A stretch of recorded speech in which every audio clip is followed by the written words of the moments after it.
Yeah, Chris and Tony told me that Brady really loved going to all these sales. What kind of things did he buy? Everything. How many bells did he have? Big and little. That's why there are log cabins. I grew up in a museum. Okay. He was a typical whirlin, because his mother was a whirlin, right? But he was a typical whirlin in that. Tom, he married a whirlwind. Well, yeah, he did. Grandpa was not. That's true. He That's was a true. Meltzer. Ensminger. Grandma and Grandpa were Ensmingers. Yeah. Don't confuse this. Anyway, family history will get messy. But he fit into the whirlin. He fit into the whirlin aspect. Chris always said they were very good looking and lazy at heart. Right. So Grandpa was the type of individual that could command men. Okay. So he would get everything going, and he'd have people working for him and doing everything. Okay, he didn't do it himself. He knew how to, but he wouldn't do it himself. Well, he'd go to sales, and like I said, I grew up in a museum. 56 dinner bells, 13 church bells. We had almost 500 guns. A dulcimer, and that was one of the stories Mom used to tell. Was we went to the James Whitcomb Riley house, and this tour guide pointed something out in the corner. She goes, "Do you kids know what that is?" We say, "Yeah, it's a dulcimer."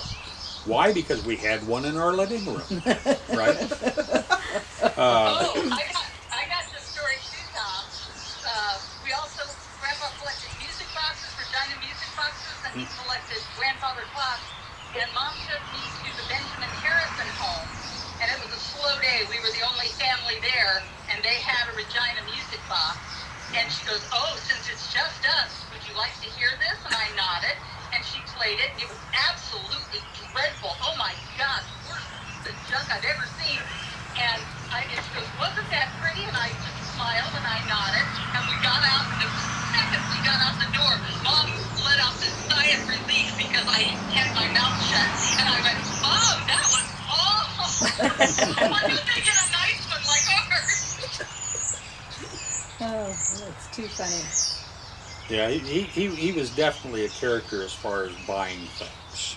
And he had arrowheads, he had You can still find tomahawks, you name it, in boxes upstairs. So it took forever to get everything down. I've got the Edison Victrola in the house you can take a picture of a little bit later. He actually bought that for his grandmother. And I've got the bill of sale and everything that goes with it, and that was upstairs. And it was so funny because he had Bob Tingle and Jim Briggs came over one afternoon, and they wanted to play the records. So he said, "Well, it's upstairs, bring it on down." So they carried it on downstairs, and they about broke their backs doing it, right? And what he didn't tell them, and this is his humor, was always what you don't tell them. And he said, "Well, the records are in the bottom." So they not only brought down the cabinet with the music box, but they brought it down full of records, which made it weigh probably 500 pounds. But those old records were very thick and yeah. very heavy. They each probably weighed at least a pound apiece, and there must have been 30 of them in there. Yeah, it was just unbelievable. So, and he'd laugh, and then he had Rattler. Was the story I heard about his favorite dog was Rattler. Rattler was blind in one eye, so Rattler would snap at anybody if he came up on the wrong side. Well, he'd take Rattler to Friendship every year, and Rattler would sleep in the pickup truck that he had. And unfortunately, any parts that somebody needed, Grandpa would always tell them, "It's in the pickup truck," right? And of course, he wouldn't tell them that Rattler would bite him. Which he would. And they'd go get the part, and they'd come back, and they'd look at Grandpa, and they'd say, "Your dog bit me." And he'd always stand there and go, "Well, he's never done that before." But he bit everybody. And Grandpa knew it, but yeah.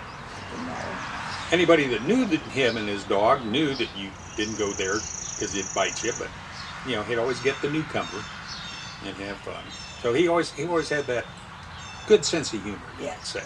He was retired when these kids were younger, but when I was young, he still ran 3 sawmills, and he used to take us to the sawmills. And there was no safety about it at all. It was like, you want to see him cutting up logs? And the kids would just run around, I don't know, after we got out of the back of the pickup truck. Right.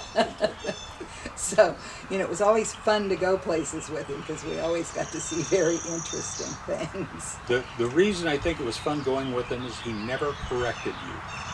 No. Ever.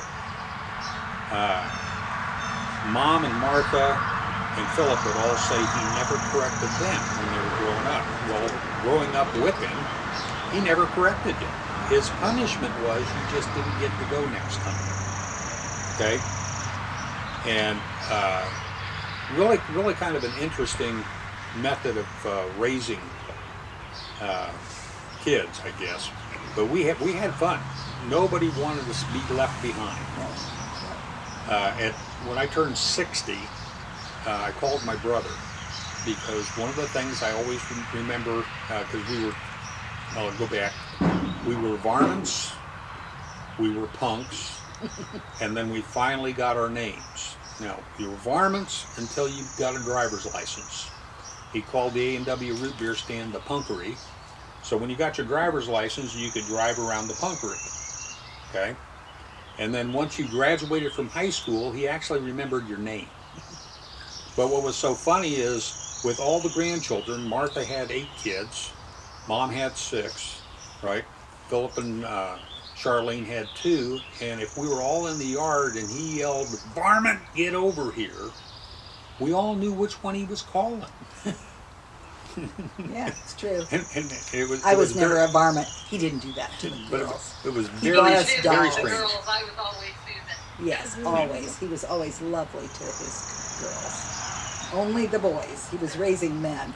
It was up to somebody else to turn out ladies. Another sort of sweet story. We were living in the brick house when I got married, and I got married from the brick house. I don't know if I'm the last bride either. Am I at St. Vincent? No, Karen got married at St. Vincent, so I'm not the last bride. No. But no, I know I went to her wedding. She got married at St. Vincent. But I was, I don't know, 6, 7 generations of brides to be married in St. Vincent. But I got dressed at home and from the brick house, and I went down to show my grandfather because he was in a wheelchair at that point and couldn't go to the church. And he actually cried and said he wished my grandmother was alive to see me leaving and getting married in the church where they got married in.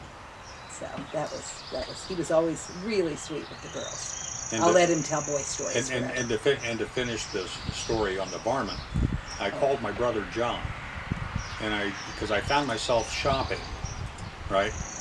And I said, "John," I said, "do you still, when you walk into an antique store or a curio shop, find yourself with your hands in your pockets?" And he goes, "Yeah." Because Grandpa's one word to all of us anytime we went out someplace into a store is varmints, hands in your pockets. And that was it. And I was walking through and I noticed my hands were in my pockets, and so I called my brother to find out if he had the same thing. I said, "Training is hard to break." Okay, I'm going to start a new recording.